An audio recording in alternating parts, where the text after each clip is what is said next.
ఇవాళ మనం discuss చేసుకోబోయేది contract of indemnity అన్న. సో ఏ కాంట్రాక్ట్ లో అయినా సరే ఒక్కడైతే ఉండడు, మినిమం ఇద్దరైతే ఉంటారు.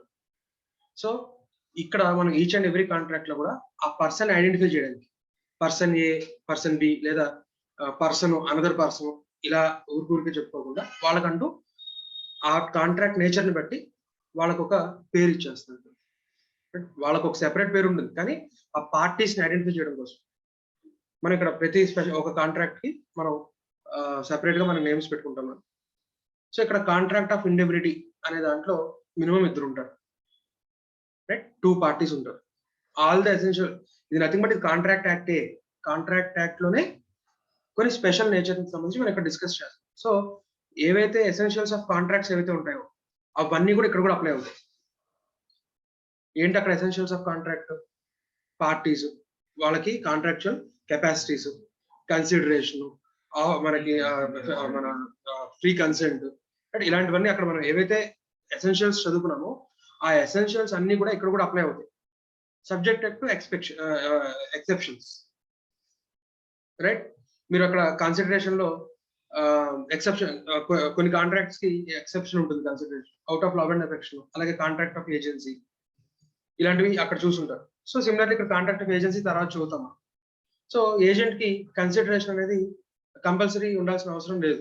సో ఇలాగ ఎక్సెప్షన్స్ తో చూసుకుంటే ఏవైతే కాంట్రాక్ట్ యాక్ట్ లో మనం ఎసెన్షియల్స్ అని చెప్పుకున్నామో ఎసెన్షియల్స్ అన్ని కూడా ఇక్కడ కూడా అప్లై అవుతాయి, సబ్జెక్టెడ్ టు ఎక్సెప్షన్స్. సో ఆ ఎక్సెప్షన్ గుర్తుపెట్టుకుంటే సరిపోతుంది మనకి, ఎందుకంటే అవన్నీ అప్లై అయిపోతాయి. ఏదైతే ఎక్సెప్షన్ ఉంటుందో అదొకటి మనం ఇక్కడ గుర్తుపెట్టుకుంటే సరిపోతుంది, రైట్? అలాగే మనకి ఇక్కడ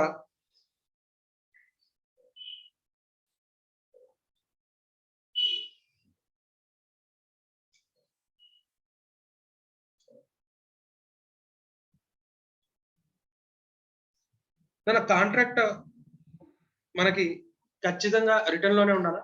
పేపర్ల మీద రాసుకొని సంతకం పెట్టుకొని స్టాంపులు వేసి రిజిస్ట్రేషన్ చేసుకొని అంత పక్కాగా ఉండాలా? Contract may be expressed, right? So express అయి ఉండొచ్చు, ఇంప్లైడ్ అయి ఉండొచ్చు, రైట్? సో అలాగే ఇంప్లైడ్ లో వచ్చేసరికి రిటర్న్, ఓరల్. సో ఎక్స్ప్రెస్ లో వచ్చేసరికి రిటర్న్ ఆర్ ఓరల్ గా కూడా ఉండొచ్చు, ఖచ్చితంగా రాసి ఉండాల్సిన అవసరం లేదు, రైట్? అలాగే ఇంప్లైడ్ లో వచ్చేసరికి రిలేషన్ బిట్వీన్ పార్టీస్, అలాగే by statute, requirement by statute, ఇలా క్లాసిఫై చేసుకున్నాం, రైట్? సో ఇక్కడ కాంట్రాక్ట్ ఆఫ్ ఇండెమ్నిటీ అనేది ఇద్దరు పార్టీస్ మధ్య, మినిమం ఇద్దరు పార్టీస్ ఉంటారు, ఇద్దరు పార్టీస్ మధ్య ఎక్స్ప్రెస్ గానే ఉండాల్సిన అవసరం లేదు, ఎక్స్ప్రెస్ అయినా కూడా రిటర్న్ గానే ఉండాల్సిన అవసరం లేదు, expressed are implied, right? So ఈ నేచర్ ఆఫ్ కాంట్రాక్ట్ ఏంటి అనేది చూస్తే మళ్ళీ ఇక్కడ ఇంకొకటి ఫిల్ చేస్తాను, మళ్ళీ వద్దాము. సో 2 పార్టీస్ అనుకున్నాం కదా. సో పార్టీ ఏ, పార్టీ, సో ఇద్దరు పార్టీస్ ఉన్నారు, వీళ్ళిద్దరి మధ్య ఎక్స్ప్రెస్ గా కానీ ఇంప్లైడ్ గా కానీ అగ్రిమెంట్ ఉంది. ఏంటి అగ్రిమెంట్ అంటే ఒక పార్టీ ఇంకో పార్టీకి ప్రామిస్ చేస్తున్నాడు లేదా అష్యూరెన్స్ ఇస్తున్నాడు. ఏమైనా అష్యూరెన్స్ ఇస్తున్నాడు అంటే సరే నథింగ్ బట్ వీడు అష్యూరెన్స్ ఇస్తున్నాడు. సో వీడిని ప్రామిస్ చేసేవాడిని ఏమంటామన్నా ప్రామిసర్, రైట్? వీడు ప్రామిసర్. ఎవరికి అష్యూరెన్స్ ఇస్తున్నాడు అంటే బికి అష్యూరెన్స్ ఇస్తున్నాడు. సో వీడు ప్రామిసీ, బికి అనేవాడికి అష్యూరెన్స్ ఇస్తున్నాడు. సో ఏమైనా అష్యూరెన్స్ ఇస్తున్నాడు, ఏమైనా అష్యూరెన్స్ ఇస్తే అది కాంట్రాక్ట్ ఆఫ్ ఇండెమ్నిటీలోకి వస్తుంది. సో ఏ అనేవాడు బికి ఒక 100 బ్యాగ్స్ ఆఫ్ రైస్ ఈ ప్రైస్ కి 2 months తర్వాత సప్లై చేస్తానని ప్రామిస్ చేస్తాం, అది కూడా ప్రామిస్. కానీ అది ఆ ప్రామిస్ ఏ యాక్ట్ కిందకి వెళ్ళిపోతుంది? సేల్ ఆఫ్ గూడ్స్ యాక్ట్ లోకి వెళ్ళిపోతుంది, అంతే కదా? సో ఇక్కడ మరి ఏ type of promise contract of indemnity కిందకి వస్తుంది? ప్రతి కాంట్రాక్ట్ లోనే ఉండేది ప్రామిస్లే కదా, ప్రామిసెస్ ఆబ్లిగేషన్స్ కదా. సో ఏ టైప్ ఆఫ్ ప్రామిస్ నాకు ఇక్కడ ఈ కాంట్రాక్ట్ ఆఫ్ ఇండెమ్నిటీ కిందకి వస్తుంది అంటే ప్రామిసర్ ఏమని ప్రామిస్ చేస్తారంటే ఒకవేళ అదర్ పార్టీ అంటే ఎవరైతే ప్రామిసీ ఉన్నారో వాడికి ఏదైనా నష్టం జరిగితే, right? If any loss incurred by promisee, right? So loss incurred by promisee, ఒకవేళ లాస్ కనుక ఇంకర్ అయితే దాన్ని ఎవడైతే ప్రామిస్ చేస్తున్నాడో వాడు మేక్ గుడ్ చేస్తాడు అంటాడు. అంటే ఆ లాస్ నేను భరిస్తాను నీకు, రైట్? అంటే దాన్ని మేక్ గుడ్ అంటాం. మేక్ గుడ్ ఎవరు భరిస్తున్నారు? ప్రామిసర్ భరిస్తున్నారు. సో ఎవరు ప్రామిస్ చేస్తున్నారంటే, అరే బాబు ఏదైనా నష్టం జరిగితే నీకు ఆ నష్టాన్ని నేను భరిస్తాను అని చెప్తున్నాడు, రైట్? ఈ నేచర్ ఆఫ్ ప్రామిస్ ని, ఈ టైప్ ఆఫ్ ప్రామిస్ కనుకున్నట్లయితే దీన్ని ఇండెమ్నిటీ అంటాం. నీకు నష్టం జరిగితే దాన్ని నేను భరిస్తాను అని ఏదైతే ఉందో దీన్ని ఇక్కడ ఏమంటాం కదా, ఇండెమ్నిటీ. ఎవడైతే ప్రామిస్ చేస్తున్నాడో లాస్ ని భరిస్తాను అని చెప్పి ఎవడైతే ప్రామిస్ చేస్తున్నాడో వాడిని ఇక్కడ మనం ఇండెమ్నిఫైయర్ అంటున్నాం. వాడిని ఏమంటాం కదా, ఇండెమ్నిఫైయర్. అంటే ఇక్కడ ప్రామిసర్ నేమ్ వచ్చేసరికి ఏంటి కదా, ఇండెమ్నిఫైయర్. ఎవడైతే ప్రామిసీ ఉన్నాడో వాడు ఇండెమ్నిటీ హోల్డర్. వాడు ఎవరినైనా ఇండెమ్నిటీ హోల్డర్. సో మొత్తానికి ఇక్కడ మనకి పార్టీస్ నేమ్స్ ఏంటన్నా, ఇద్దరు పార్టీస్ నేమ్ అనుకుంటున్నాం. ఒకడెవరు, ఇండెమ్నిఫైయర్ అంటే ప్రామిస్ చేస్తున్నాడు వాడు. ఎవరికైతే నష్టం జరిగితే దాన్ని భరిస్తానని చెప్తున్నాడు, అంటే ఎవరికైతే ప్రామిస్ చేస్తున్నాడు, ఇక్కడ ప్రామిస్ ఇక్కడ మనం ఏమంటున్నాం కదా, ఇండెమ్నిటీ హోల్డర్, రైట్? సో ఇండెమ్నిఫైయర్ ఏమని చెప్తున్నాడు, ఇండెమ్నిటీ హోల్డర్ కి ఏదైనా నష్టం జరిగినట్లయితే దాన్ని నేను భరిస్తాను అని చెప్తున్నాడు. సో ఆ లాస్ ఎవరి వల్ల జరగచ్చు, either by the conduct of indemnifier himself or by the conduct of other party. So ఎవరు తన వల్ల కానీ లేదా by the conduct of other party వల్ల కానీ నష్టం జరిగితే, రైట్, దాన్ని నేను భరిస్తాను అని చెప్తున్నాను. సో ఎలా తర్వాత మనం ఎగ్జాంపుల్స్ చెప్తున్నాం కదా. బేసిక్ నేచర్ ఆఫ్ కాంట్రాక్ట్ అయితే అర్థమైంది కదా. సో ఇండెమ్నిఫైయర్ ఇండెమ్నిటీ హోల్డర్ ప్రామిస్ చేస్తున్నాడు, నీకు నా వల్ల కానీ లేదా థర్డ్ పార్టీస్ వల్ల కానీ నష్టం కనుక జరిగినట్లయితే నేను దాన్ని భరిస్తాను అని చెప్తున్నాను. సో ఈ కాంట్రాక్ట్ ఎక్స్ప్రెస్ గా అయినా ఉండొచ్చు, ఇంప్లాయిడ్ గా అయినా ఉండొచ్చు, రైట్? సో ఒక్కసారి మనం మెటీరియల్ కనుక చూద్దాం మనం. సో ఒకసారి డెఫినేషన్ చూడండి, కనిపిస్తుందా? So a contract is called a contract of indemnity if one party promises to save the other from loss caused to him by the conduct of promisor himself or by the conduct of any other person, right? So definition covered. So indemnity and indemnity meaning enti, to make good the loss incurred by another person. నీకు నష్టం జరిగింది, దాన్ని make good అంటే దాన్ని నేను భరిస్తాను అని చెప్తున్నాను. సో మేక్ గుడ్ అంటే నథింగ్ బట్ భరించడం. అలాగే to compensate the party who has suffered some loss, ఎవరికైతే నష్టం జరిగిందో దాన్ని కాంపెన్సేట్ చేయడం. అలాగే to save party from injuring a loss, ఒకవేళ లాస్ జరిగితే దాన్ని నేను వాడిని సేవ్ చేయడం. ఒకవేళ లాస్ జరిగితే దాన్ని సేవ్ చేయడం. ఈ మూడు కూడా మనకి ఇండెమ్నిటీ కాంట్రాక్ట్ కింద కవర్ అవుతాయి. మోడ్స్ వచ్చేసరికి ఏమని చెప్పుకున్నాం already, express, implied, right? All essentials of contract apply అవుతాయని చెప్పుకుంటున్నాం, ఇది కవర్ అయింది. అలాగే ఇక్కడ ఖచ్చితంగా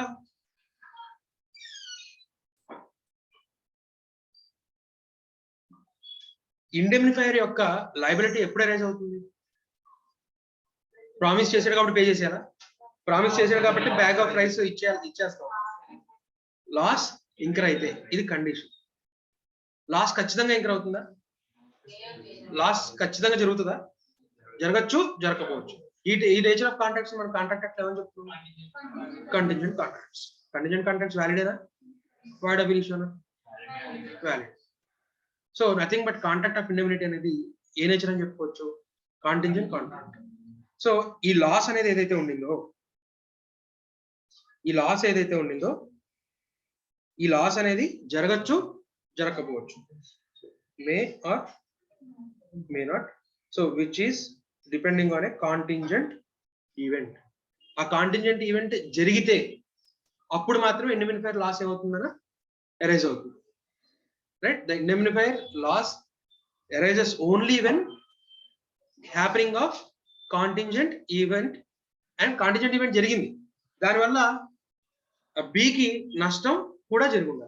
so on happening of the contingent event and indemnity holder suffered some loss, అప్పుడు మాత్రమే ఏ యొక్క లయబిలిటీ అవుతుంది, ఎరైజ్ అవుతుంది, రైట్? అదే చెప్తున్నారు ఇక్కడ. సో లాస్ట్ వన్ పార్టీ అలాగే ప్రామిస్ చేసి ఉండాలి. ఇండిమినిటీ ఫైర్ ఎవరైతే ఉందో ఇండిమినిటీ హోల్డర్ కి ప్రామిస్ చేసి ఉండాలి. Reason for loss conduct by the promisor himself, ఎవరైతే ప్రామిస్ చేశాడో వాడి వల్లనే జరిగి ఉండొచ్చు, లేదా conduct of any other person or any act or event or accident which is not in the control of parties. So వాళ్ళ ఇద్దరి చేతిలో కూడా లేనటువంటి ఏవైతే ఈవెంట్స్ ఉంటాయో దాని ద్వారా కూడా నష్టం జరిగి ఉండొచ్చు. సో ఇది మనకి నేచర్ ఆఫ్ ఇండిమినిటీ కాంట్రాక్ట్. దీనికి కొన్ని ఎగ్జాంపుల్స్ చూద్దాం మనం. సో ఎక్స్ప్రెస్ లో కొన్ని ఎగ్జాంపుల్స్ చూద్దాము. సే బైక్ ఇన్సూరెన్స్, లేదా మొబైల్ కొంటున్నావు. మొబైల్ కొనుక్కునేప్పుడు 400 రూపీస్ 500 ఎక్స్ట్రా పే చేసి స్క్రీన్ పగిలిపోతే అన్నట్టుగా నువ్వు పే చేస్తున్నావు. ఒక స్క్రీన్ పగిలిపోతే వాడు ఏం చేస్తున్నాడు, ఫ్రీగా స్క్రీన్ గార్డ్ రీప్లేస్ చేస్తున్నాడు. అలాగే సేమ్ బైక్, ఒకవేళ బైక్ థెఫ్ట్ అయినా యాక్సిడెంట్ అయినా దానికి సంబంధించి రిపేర్ కాస్ట్ కానీ, లేదా థెఫ్ట్ అయితే కనుక మళ్ళీ బైక్ కొనుక్కోవడానికి కానీ కాంపెన్సేషన్ పే చేస్తాను అని చెప్పి ఇన్సూరెన్స్ కంపెనీ నీకు ప్రామిస్ చేస్తాను. బైక్ ఇన్సూరెన్స్ తీసుకుంటాం కదా, నేచర్ ఏంటి, ఒకటి బైక్ పోయినా లేదా బైక్ కి యాక్సిడెంట్ అయినా ఆ నష్టాన్ని నేను భరిస్తాను అని చెప్పి ఇన్సూరెన్స్ కంపెనీ అంటుంది. రైట్.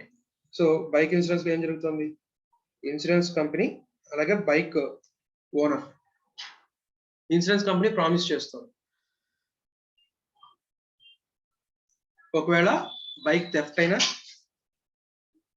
అయితే యాక్సిడెంట్ అయినా ఆ నష్టాన్ని నేను భరిస్తాను అని చెప్పి ప్రామిస్ చేస్తాను. కన్సిడరేషన్ ఏమైనా పే చేస్తారా బైక్ కొన్నా, లేదా ఏం పే చేస్తాం, ప్రీమియం పే చేస్తాం. So upon consideration. సో దీంట్లో కూడా కాంట్రాక్ట్ ఆఫ్ ఇండిమినిటీలో కూడా గ్రాట్యుయస్ నాన్ గ్రాట్యుయస్. ఇక్కడ ప్రీమియం ఉంది కాబట్టి గ్రాట్యుయస్ నాన్ గ్రాట్యుయస్, నాన్ గ్రాట్యుయస్, నాన్ గ్రాట్యుటస్. అలాగే కన్సిడరేషన్ ఏమీ లేదు అప్పుడు ఏమవుతుంది, గ్రాట్యుటస్. రెండు రకాలు కూడా ఉంటాయి దీంట్లో. సరే, ఇక్కడ మనకి బైక్ ఇన్సూరెన్స్ అనేది ఒక రకంగా చెప్పాలంటే నాన్ గ్రాట్యుటస్, అంటే ఇద్దరు పార్టీస్ కూడా బెనిఫిట్ అనేది ఉంది. యువతల వీడు ఇన్సూరెన్స్ ప్రీమియం పే చేస్తున్నాడు, రైట్. అవతల వాడు ఒకవేళ నీకు నష్టం జరిగితే, బైక్ కనుక థెఫ్ట్ అయినా ఏదైనా జరిగినా సరే నేను పే చేస్తాను. 1 year పీరియడ్, 1 year అయిపోయింది, 1000 రూపాయలు 1500 ప్రీమియం కట్టాం. 1 year అయిపోయింది, బైక్ ఏమి యాక్సిడెంట్ జరగలా, మన చేతిలోనే ఉంది, థెఫ్ట్ కూడా ఉంది. ఇన్సూరెన్స్ కంపెనీ దగ్గరికి వెళ్ళి ఏమీ జరగలేదు కాబట్టి నా డబ్బులు నాకు ఇచ్చేసి ఇస్తాడా? ఒకవేళ జరుగుంటే అనే అన్సర్టనిటీని బేర్ చేయడానికి కదా ప్రీమియం తీసుకున్నాడు. సో ఒకవేళ జరుగుంటే 1500 ఇచ్చేవాడా? బైక్ యాక్సిడెంట్ జరిగింది, 1500 ఇచ్చేవాడా? ఎంతైతే భరిస్తానన్నాడో, రైట్. సో అప్పుడు మనకేంటి, టోటల్ బైక్ వాల్యూకి ఇన్సూరెన్స్ చేయించుకోవచ్చు, లేదా పార్ట్ ఆఫ్ ద వాల్యూకి చేయించుకోవచ్చు, అది మన ఇష్టం. సో దాని ప్రకారంగా ఆ కాంట్రాక్ట్ బట్టి నీకు ఏం చేస్తాడు, కాంపెన్సేషన్ అనేది పే చేస్తాడు. So make good of loss. So ఇక్కడ ఇన్సూరెన్స్ కంపెనీ ఏంటి, ఇండెమ్నిఫైరా, ఇండెమ్నిటీ హోల్డరా? ఇండెమ్నిఫైర్. బైక్ ఓనర్ ఎవరు? Indemnity holder. కాంటింజెంట్ ఈవెంట్ ఏంటి, బైక్ థెఫ్ట్ ఆర్ యాక్సిడెంట్. సంవత్సరం అంతా అయిపోయింది, ఏం అవ్వలేదు, అయినా సరే కాంపెన్సేషన్ పే చేయాలా? So upon happening of a contingent event, right, and that too he suffered loss. Bike పోయింది, కంప్లైంట్ ఇచ్చాడు, ఇమీడియట్ గా బైక్ దొరికేసింది. పొద్దున్న కంప్లైంట్ ఇస్తే ఈవినింగ్ బైక్ తీసుకొచ్చి ఇచ్చేసాడు. బైక్ థెఫ్ట్ అయితే పే చేస్తాను కదా, పే చేసి, థెఫ్ట్ అయింది కదా నువ్వు పే చేసి. సరే, upon happening of contingent event అనుకున్నాము, థెఫ్ట్ అయింది సరే, కానీ నీకు ఈవినింగ్ దొరికేసింది కదా, అంటే నీకు ఏమైనా నష్టం అపాన్ హ్యాపెనింగ్ ఆఫ్ ఈవెంట్, కానీ దానివల్ల నీకు లాస్ ఏమైనా జరిగిందా? లేదు. కాబట్టి ఇండెమ్నిఫైర్ లయబిలిటీ అరైజ్ అవుతుందా? అరైజ్ అవుతుంది, రైట్. సో ఇది మనకి ఒక ఎగ్జాంపుల్. సో మనకి జనరల్ ఇన్సూరెన్స్ ని మనం ఒక ఎగ్జాంపుల్ గా చెప్పుకోవచ్చు ఇండెమ్నిటీ, రైట్. అలాగే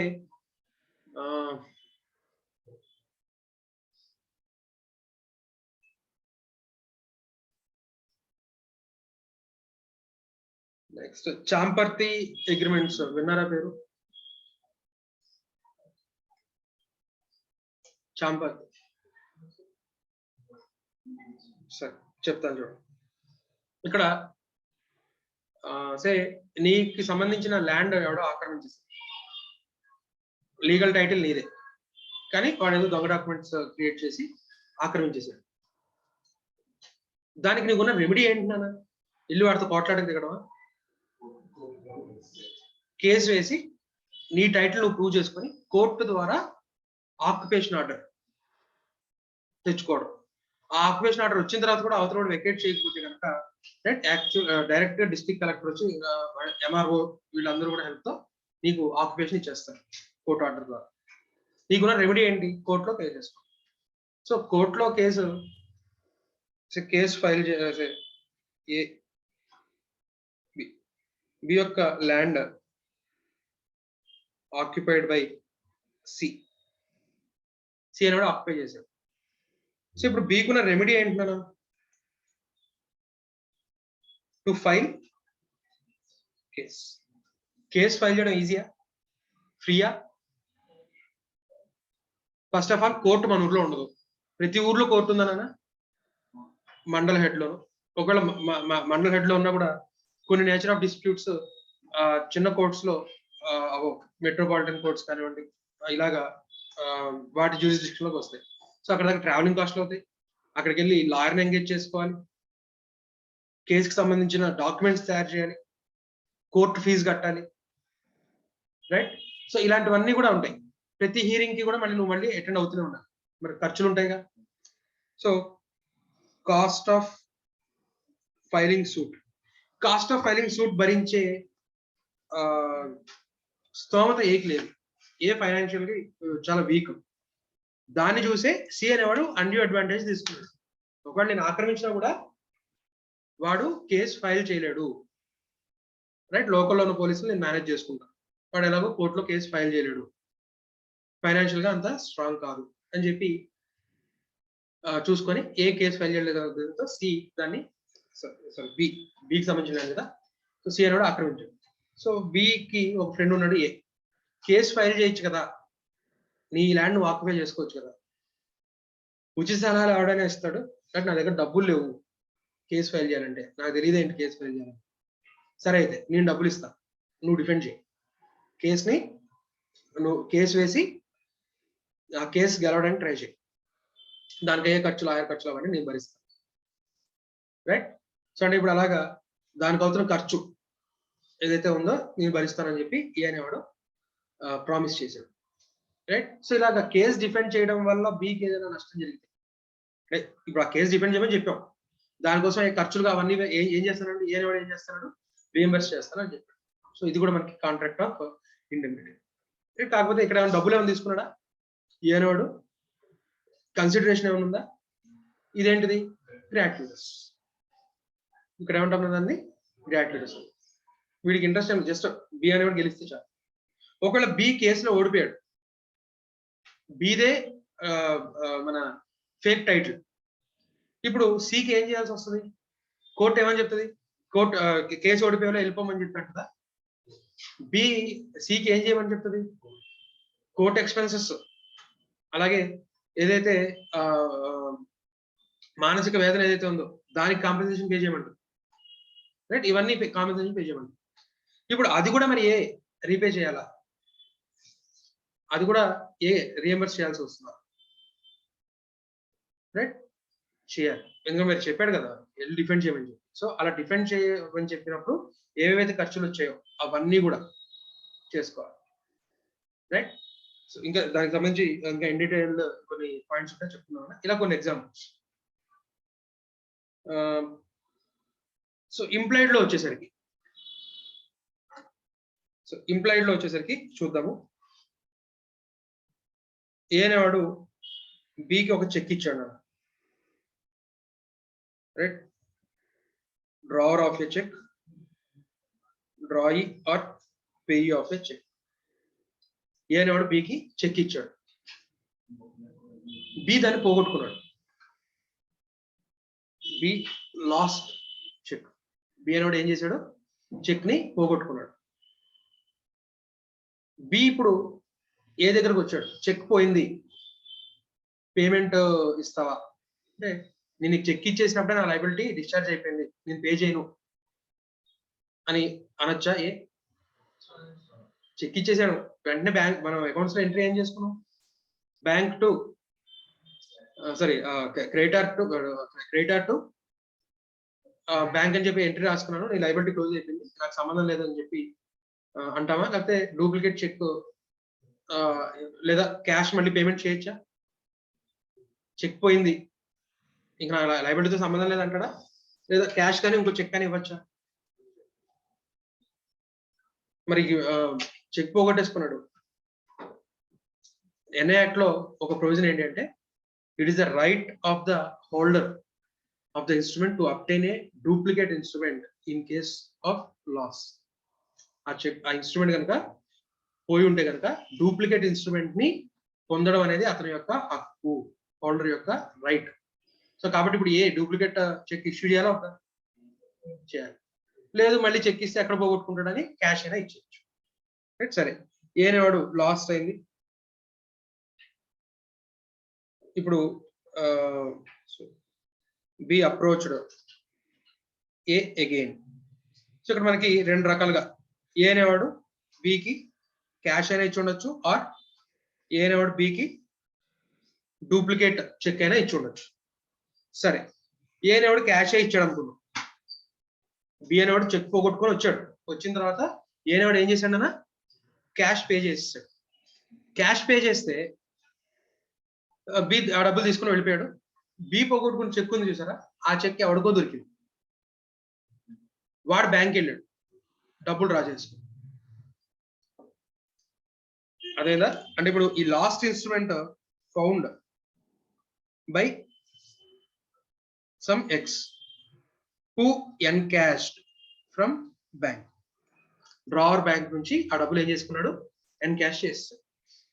ఇప్పుడు మరి ఏకి ఏం జరిగింది కదా, ఒక లైబిలిటీ మీద 2 సార్లు పేమెంట్ చేశాడు, క్యాష్ ఇచ్చేసాడు, అలాగే ఒరిజినల్ గా ఇచ్చిన చెక్ నుంచి మళ్ళీ పేమెంట్ అయిపోయింది. మరి ఇప్పుడు ఇప్పుడు నష్టపోయింది ఎవరు, ఏ నష్టపోయాడు. ఇప్పుడు మరి ఏకి జరిగిన అన్యాయానికి ఎవరు బాధ్యుడు, బ్యాంకరా? ఆ చెక్ పోయింది దాని మీద ఎలా పేమెంట్ చేసేవారా? కొన్ని కోట్ల చెక్కులు తిరుగుతూ ఉంటాయి, ఏ చెక్ పోయింది, ఏ చెక్ వ్యాలిడ్, ఇవన్నీ బ్యాంకర్ తెలుస్తుందా? బ్యాంకర్ లైవ్లా? బ్యాంకర్ లైవ్ చేయలేవు. ఎన్ఐ యాక్ట్ లో ఆ బ్యాంకర్ ప్రొటెక్షన్ కూడా ఉంటుంది, అది చూద్దాం. రైట్, సో బ్యాంకర్ని ఏమీ అనలేవు. బి దగ్గరికి వెళ్ళావు, నువ్వు నాకు ఏది ఇవ్వాలో అదే ఇచ్చావు, ఆ చెక్ పోయింది నేనేం చేయను అని బి అనొచ్చా? ఏం చేయాలి మరి బి ఇప్పుడు ఏం చేయాలి? ఏకి నష్టం ఎవరి వల్ల జరిగింది, యాక్చువల్ గా ఎక్స్ వల్ల. యాక్చువల్ ఎవరి వల్ల, ఎక్స్ వల్ల. ఎక్స్ వల్ల నష్టం జరగడానికి కారణం ఎవరు, బి చెక్ పోగొట్టుకోవడం వల్ల. Right, by the conduct of B ఎవరికి నష్టం జరిగింది, ఏకి నష్టం జరిగింది. ఈ చెక్ ఎవరికో దొరుకుద్ది, దీన్ని ఎన్కాష్ చేసుకుంటారని ఏకి తెలుసా? ఆ చెక్ ఎవరికైనా దొరకచ్చు, దొరకపోవచ్చు, దొరికినా దాన్ని ఎన్కాష్ చేసుకోవచ్చు, చేసుకోకపోవచ్చు. ఇదంతా ఏంటి, కాంటింజెంట్. ఎవరికో దొరికింది, డబ్బులు కూడా ఎన్కాష్ చేసుకున్నారు, సో నష్టం జరిగింది.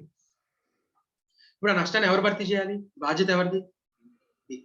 It is the duty of B to make good the loss. ఏదైతే చెక్ ఎన్కాష్ చేయబడిందో ఆ ఎన్కాష్ చేయబడిన చెక్ మేక్ గుడ్ చేయడం అనే బాధ్యత ఎవరిది? ఇక్కడ ఏ ఆ డూప్లికేట్ చెక్ ఇచ్చేటప్పుడు లేదా క్యాష్ ఇచ్చేటప్పుడు క్లియర్ గా ఏమన్నా చెప్పాడా, ఇదిగో ఒకవేళ ఎవరైనా ఎన్కాష్ చేసుకుంటే దానివల్ల జరిగిన నష్టానికి నువ్వే బాధ్యుడు అని చెప్పి ఇచ్చాడా? లేదు. అయినా సరే ఇట్ ఈస్ బీస్ డ్యూటీ. తర్వాత నుంచి ఏకి ఈసారి బి డబ్ల్యూ అన్నాడు, కోర్టుకి వెళ్తే కోర్టు చెప్పింది. నెక్స్ట్ టైం నుంచి ఏ ఖచ్చితంగా ఏం చేస్తాడు, ఇలా ఒకవేళ డూప్లికేట్ పేమెంట్స్ కానీ లేదా డూప్లికేట్ చెక్స్ కానీ ఇచ్చినప్పుడు ఏం చేస్తాడు, ఖచ్చితంగా అవతల వాడికి ఈ విషయం చెప్పే ఇస్తాడు కదా, లేదా రాయించుకొని ఇస్తాడు. దాన్ని ఇండెమ్నిటీ బాండ్ అంటారు. దాన్ని ఏమంటామన్నా ఇండెమ్నిటీ బాండ్. ఒకసారి దెబ్బ తగిలింది అనుకోండి, ఇక తర్వాత నుంచి ఏం చేస్తాం, దానికి జాగ్రత్తలు ముందే తీసుకుంటాంగా.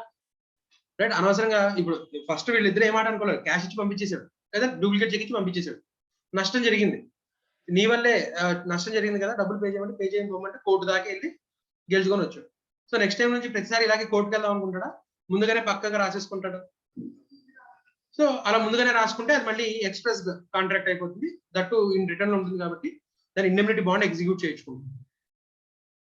సో నార్మల్ గా అయితే కనుక ఇలా ఈ విధంగా డూప్లికేట్ ఇన్స్ట్రుమెంట్ ఇవ్వడం వల్ల కానీ, లేకపోతే లాస్ట్ చెక్ మీద పేమెంట్ చేసి ఒరిజినల్ ఇన్స్ట్రుమెంట్ మీద నష్టం కనుక జరిగితే, రైట్, ఎవడైతే చెక్ పోగొట్టుకున్నాడో లేదా హోల్డర్ ఆఫ్ ద ఇన్స్ట్రుమెంట్ ఎవడైతే ఉన్నాడో వాడి వల్లే ఈ నష్టం జరిగింది కాబట్టి డ్రావర్కి దాన్ని మేక్ గుడ్ చేయాలి. సో ఇది ఇంప్లైడ్ గా ఉన్నటువంటి కాంట్రాక్ట్, రైట్. సో అలాగే పార్ట్నర్షిప్ ఫర్మ్ లో ఒక పార్ట్నర్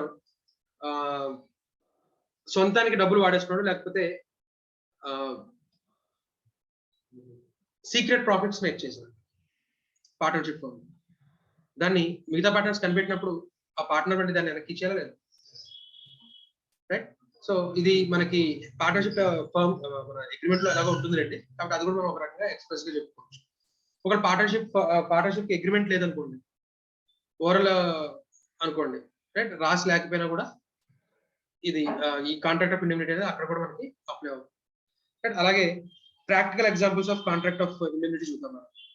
ఇంతకుముందు ఇప్పుడంటే మనకి ఇన్కమ్ ట్యాక్స్ రిఫండ్స్ డైరెక్ట్ గా అకౌంట్ లోకి వచ్చేస్తుంది.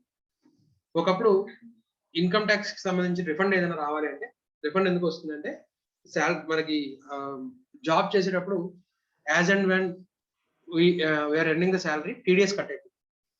సంవత్సరానికి ఎంత శాలరీ అని చెప్పి తెలుసు, సో ఓవరాల్ గా ఎంత ట్యాక్స్ పడుతుందో తెలుసు, దాన్ని ప్రతి నెల కొంత టీడీఎస్ కింద కట్ చేస్తూ ఉంటాను. సో ఈ రెండింగ్ లో రిటర్న్ వేస్తూ నేను ఇంత సేవింగ్స్ చేశాను, నా పిల్లోడి చదువులు కింద ఖర్చు పెట్టుకున్నాను, అది ఇది అని చెప్పి డిడక్షన్స్ క్లెయిమ్ చేసుకుంటే కొంత రిఫండ్ వస్తుంది. సో ఆ రిఫండ్ ని మనకి చెక్ రూపంలో పంపించాడు. ఆ చెక్ పోస్టల్ ద్వారా రావాలి, పోయింది, లేదా ఇన్కమ్ ట్యాక్స్ రిటర్న్ లో ఇది పాత అడ్రస్ ఉంది, అక్కడికి వెళ్ళింది, దొరకట్లా, మరి ఇంకా రిఫండ్ వదిలేసుకున్నట్టేనా? సో ఇన్కమ్ ట్యాక్స్ డిపార్ట్మెంట్ కి అప్లై చేసుకుంటాం, డూప్లికేట్ రిఫండ్ చెక్ అనేది ఇష్యూ చేయండి అని చెప్పి అడుగుతాం. సో ఇన్కమ్ ట్యాక్స్ డిపార్ట్మెంట్ ఏమంటుందంటే ఇండిమ్యూనిటీ బాండ్ ఎగ్జిక్యూట్ చేసి పంపించండి. మరి లాస్ట్ ఇన్స్ట్రుమెంట్ ఉంది కదా, దాని మీద ఇంకెవరైనా పేమెంట్ ఎన్కాష్ చేసేస్తే, సో నీకు డూప్లికేట్ ఇన్స్ట్రుమెంట్ ఇష్యూ చేయడంలో నాకు ఎటువంటి ఇబ్బంది లేదు, కానీ ఒకవేళ ఒరిజినల్ ఇన్స్ట్రుమెంట్ మీద ఎవరైనా పేమెంట్ ఎన్కాష్ చేసుకుంటే, రైట్, ఇక్కడ ఎవరికి ప్రామిస్ చేస్తున్నారు డూప్లికేట్ చెక్ తెచ్చుకోవడానికి? ఎస్ఎస్సి ఇన్కమ్ ట్యాక్స్ డిపార్ట్మెంట్ కి ఇండెమ్నిటీ బాండ్ రాస్తున్నాడు అంటే ఇండెమ్నిఫైర్ ఎవరు? ఎస్ఎస్సి. ఇండెమ్నిటీ హోల్డర్ ఎవరు? Income tax department. నీకు డూప్లికేట్ చెక్ ఇష్యూ చేయడం వల్ల నాకేదైనా నష్టం జరిగింది, నష్టం జరగడం అంటే ఇప్పుడు ఒరిజినల్ చెక్ ఎన్కాష్ చేయబడితే ఆ నష్టాన్ని నువ్వే భరించాలి అని చెప్తూ నాకు ఒక బాండ్ రాసి వాట్, సో మనం బాండ్ ఎగ్జిక్యూట్ చేస్తాం. సో డూప్లికేట్ ఇన్స్ట్రుమెంట్ ఇష్యూ చేయడం వల్ల ఇన్కమ్ ట్యాక్స్ డిపార్ట్మెంట్ కి ఏదైనా నష్టం జరిగితే దాన్ని నేను రియంబర్స్ చేస్తాను, రైట్. సో అని చెప్పి ఇండెమ్నిటీ బాండ్ ఎగ్జిక్యూట్ చేస్తే అప్పుడు మళ్ళీ ఇంకో కొత్త రిఫండ్ చెక్ అనేది పంపిస్తారు. సేమ్ సిమిలర్లీ కంపెనీస్ కూడా అంతే. డివిడెండ్ ఇప్పుడు డైరెక్ట్ గా మనకి బ్యాంక్ అకౌంట్ లో పడిపోతుంది. ఒకప్పుడు డివిడెండ్ వారెంట్స్ వచ్చాయి, వారెంట్ అంటే నథింగ్ బట్ చెక్. ఆ చెక్స్ పోగొట్టుకున్నాం, మళ్ళీ నాకు ఇంకోసారి చెక్ పంపించండి లేదా వారెంట్ పంపించండి అన్నప్పుడు కంపెనీ ఏం ఎగ్జిక్యూట్ చేయమంటుందన్నా? Indemnity bond. ఒకవేళ నాకు డూప్లికేట్ చెక్ ఇష్యూ చేయడం వల్ల కంపెనీకి ఏదైనా నష్టం జరిగితే దాన్ని రియంబర్స్ చేస్తాను అని చెప్తూ నువ్వు ఒక ఇండెమ్నిటీ బాండ్ ఎగ్జిక్యూట్ చేసి పంపించని చెప్తాను. సో ప్రాక్టికల్ గా ఇక్కడ మనకి ఎక్స్ప్రెస్ గా వచ్చేసరికి issuing of duplicate income tax refund అయి ఉండొచ్చు, లేదా డివిడెండ్ వారెంట్ అయి ఉండొచ్చు, లేదా డూప్లికేట్ చెక్ డేటా మనకి ఏదైతే లయబిలిటీని డిశ్చార్జ్ చేస్తూ చెక్స్ ఇచ్చినాం అది పోగొట్టుకున్నాం. సో అలా ఆ రిలేషన్షిప్ కానీ డూప్లికేట్ చెక్ అడుగుతుంటే కనుక ఇండెమ్నిటీ బాండ్ ఎగ్జిక్యూట్ చేయమని చెప్పి అడుగుతాం, రైట్. సో ఇది మనకి ఇండెమ్నిటీ ప్రాక్టికల్ గా డే టు డే లైఫ్ లో ఎక్కడెక్కడ ఉపయోగపడుతుంది అని. ఇందులో ఇంకొన్ని మనకి చూద్దాం మనం. సో ఇక్కడ ప్రతి కాంట్రాక్ట్ లో కూడా మనం కామన్ గా చదివేది ఏంటి అంటే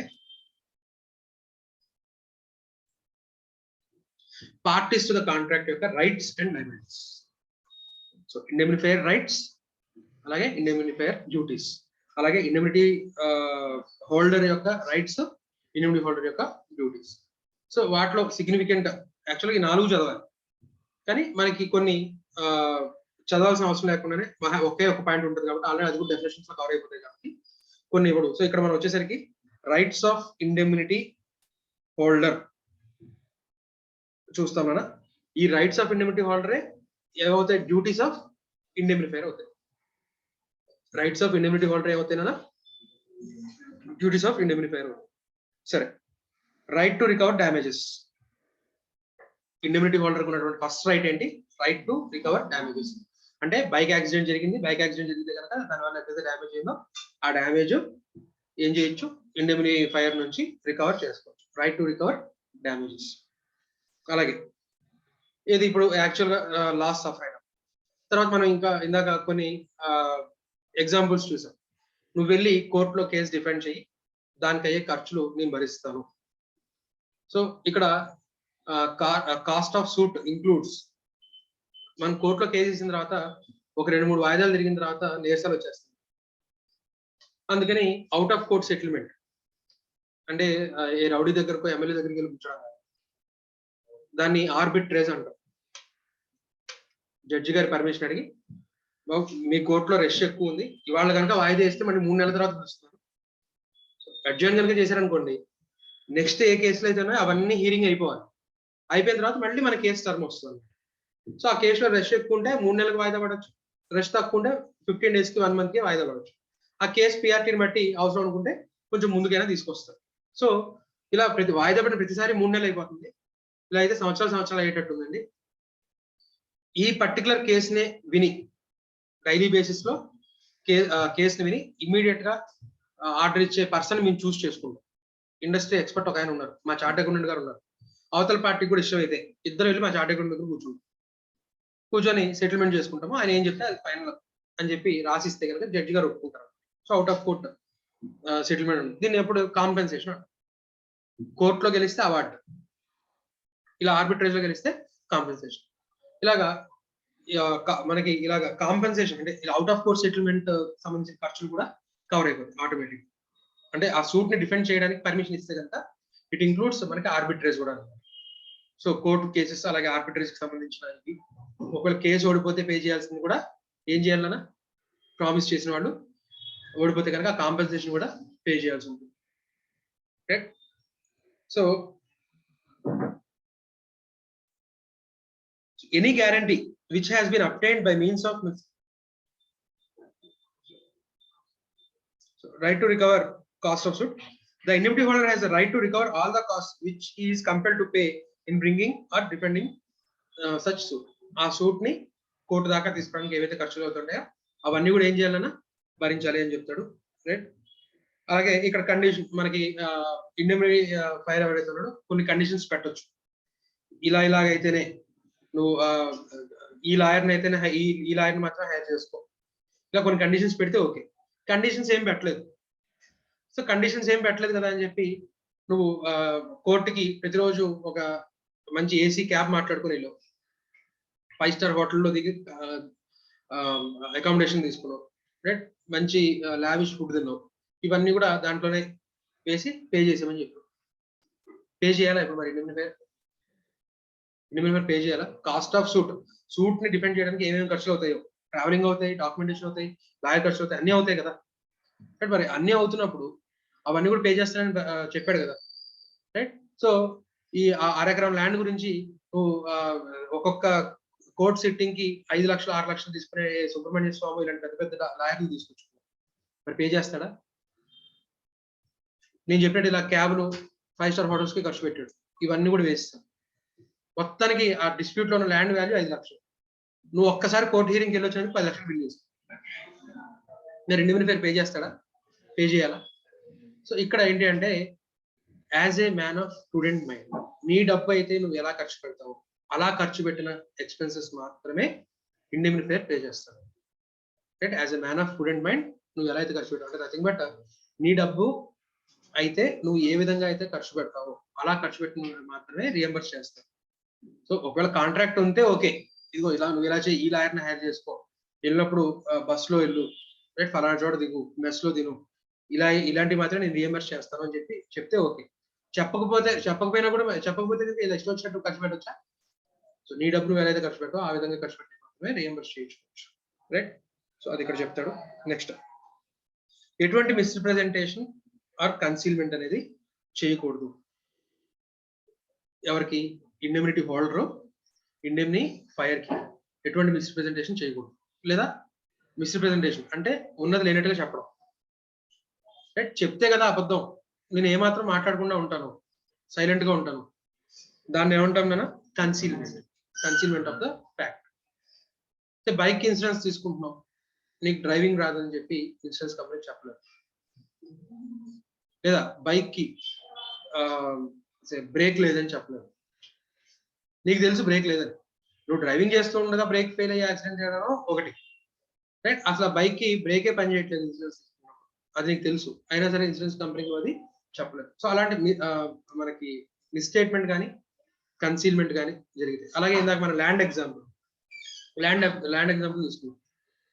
ఇక్కడ బి అనేవాడి ల్యాండ్ సి ఆక్యుపై చేశాడని చెప్పి బి ఏ దగ్గరకు వచ్చి ఏడుస్తున్నాడు, రైట్?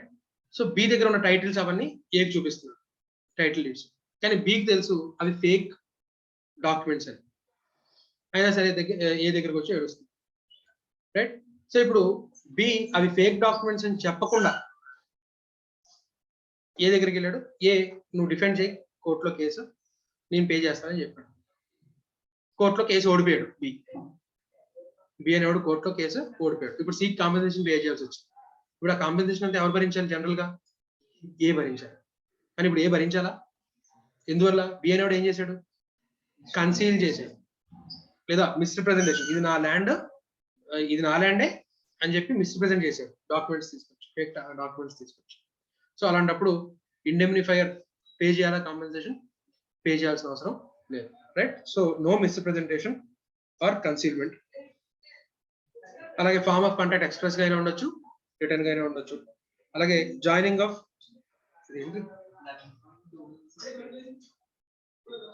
పేజీ వర్స్లో okay sorry. Right to recover cost of suit okay. అలాగే రైట్ టు రికవర్ అవి కూడా ఆటోమేటిక్ గా కవర్ అవుతాయండి. అది కాంట్రాక్ట్ ఆఫ్ గ్యారంటీ కూడా, అందులో కూడా కాంట్రాక్ట్ ఆఫ్ ఇండెమ్నిటీ అనే పార్ట్ ఉంటుంది, అక్కడ మళ్ళీ డిస్కస్ చేస్తాం. So recover right to recover sums paid as compromise of the suit. కోర్టులో గెలిస్తే ఒకటని చెప్పున్నాం, అవాటని చెప్పున్నాం. కోర్టు బయట కనుక సెటిల్మెంట్ కి వస్తే ఆర్బిట్రేజ్, దాన్ని ఏమంటున్నాం? సెటిల్మెంట్. కోర్టు బయట సెటిల్మెంట్. ఇక్కడ మనం ఓడిపోతున్నా, ఎవడైతే ఇండెమ్నిటీ హోల్డర్ ఎవడైతే ఉన్నాడో వాడు ఓడిపోతున్నాడని తెలుసు, ఆ ఆర్బిట్రేజర్ దగ్గరికి వెళ్తున్నాడు. సార్ మీరు ఏదో కాంపెన్సేషన్ ఏదో 10,000 20,000 వేయకండి, ₹1,00,000 వేసేయండి. ఎవడు పే చేస్తాడు? నాకు నా ఇండెమ్నిఫైర్ ఉన్నాడు కదా, వాడు పే చేస్తాడు. ఆ ₹1,00,000 50,000 మీకు, 50,000 నాకు. వాడు డబ్బులు అయితే అలాగే కాంపెన్సేషన్ పెంచి అంటాడా? అలా ఏవైతే రీజనబుల్ మైండెడ్ పర్సన్ ఏవైతే ఉంటాయో అలాంటి కాంపెన్సేషన్ ఇండెమ్నిఫైయర్ పే చేస్తాను, రైట్? నెక్స్ట్